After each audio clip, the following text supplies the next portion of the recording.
Rektor Universitas Lampung nonaktif Karomani sempat mengumpulkan semua dekan untuk rapat finalisasi di Hotel Jakarta. Hal diungkapkan mantan Wakil Rektor I Bidang Akademik Unila, Heriandi, saat menjadi saksi dalam sidang perkara suap penerimaan mahasiswa baru jalur mandiri di Unila tahun 2022 dengan terdakwa Andi Desviandi di Pengadilan Tipikor Tanjung Karang, pada Rabu 21 Desember 2022. Heriandi mengatakan, Karomani mengundang seluruh dekan Unila dalam rapat finalisasi penerimaan mahasiswa baru jalur mandiri tahun 2022 Unila.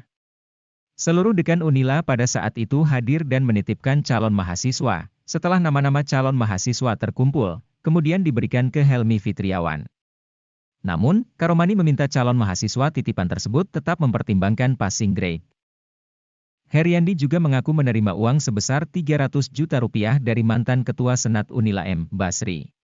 Ia menduga uang tersebut ucapan terima kasih, kemudian Heriandi memberi ke Helmi Fitriawan, tetapi Helmi menolak menerima dan menyerahkan kembali agar diinvestasikan. Namun, karena Heriandi tidak mengerti maksud Helmi Fitriawan dengan kata-kata diinvestasikan, lalu uang tersebut diberikan kembali kepada Helmi. Dalam persidangan, JPU KPK Agung Satrio Wibowo menanyakan kepada saksi Heriandi terkait dengan uang 300 juta rupiah yang diterimanya dari M. Basri. JPU KPK juga menanyakan kepada Heriandi bagaimana cara komunikasi dengan Karomani saat menerima titipan mahasiswa tersebut.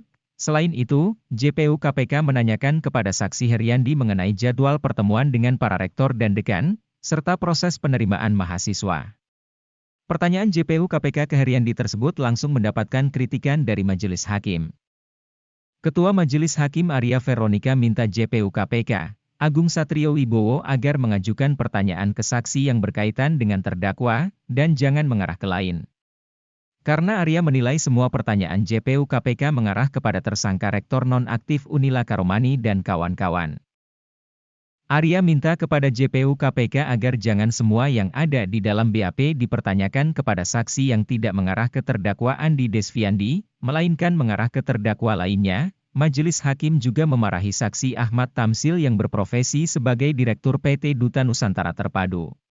Hakim Edi Pubanus meluapkan kekesalannya karena ayah dari mahasiswa ZA itu tidak mengakui telah menyetorkan uang 250 juta rupiah agar anaknya lulus ke Fakultas Kedokteran Unila. Hakim Edi mengatakan, sebelumnya sudah memeriksa saksi yang berkaitan dengan kasus tersebut seperti Mualimin, Ari Meizari, dan saksi lainnya. Mereka mengatakan kalau Ahmad Tamsil memberikan uang 250 juta rupiah di luar sumbangan pembangunan institusi melalui jalur Mualimin untuk masuk Fakultas Kedokteran. Ia juga mengungkapkan jika pada saat saksi yang dihadirkan minggu sebelumnya mengatakan telah terjadi deal 250 juta rupiah di luar SP. Saat ditanya pada saat saksi mengatakan deal tersebut apa alasan Ahmad Tamsil tidak hadir.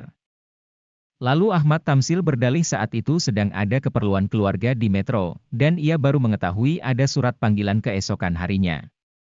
Dia juga berdalih tidak pernah memberikan uang sepeser pun kepada siapapun agar anaknya masuk Fakultas Kedokteran Unila. Ia hanya meminta bantuan Menteri Perdagangan Zulkifli Hasan. JPU KPK Agung Satrio Wibowo juga mengungkapkan kemungkinan saksi Ahmad Tamsil jadi tersangka. Karena saat ini pihaknya sedang menganalisa keterangan saksi Ahmad Tamsil yang berbeda dari keterangan awal.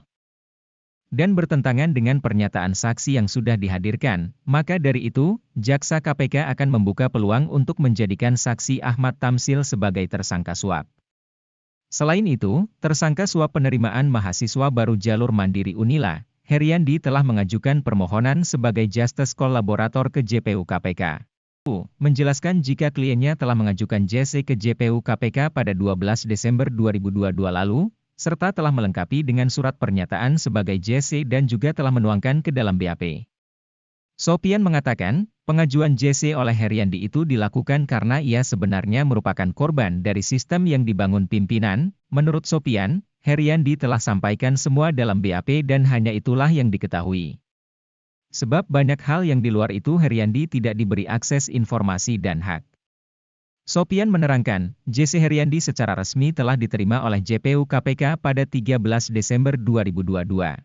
Dari Bandar Lampung, Kupas TV melaporkan.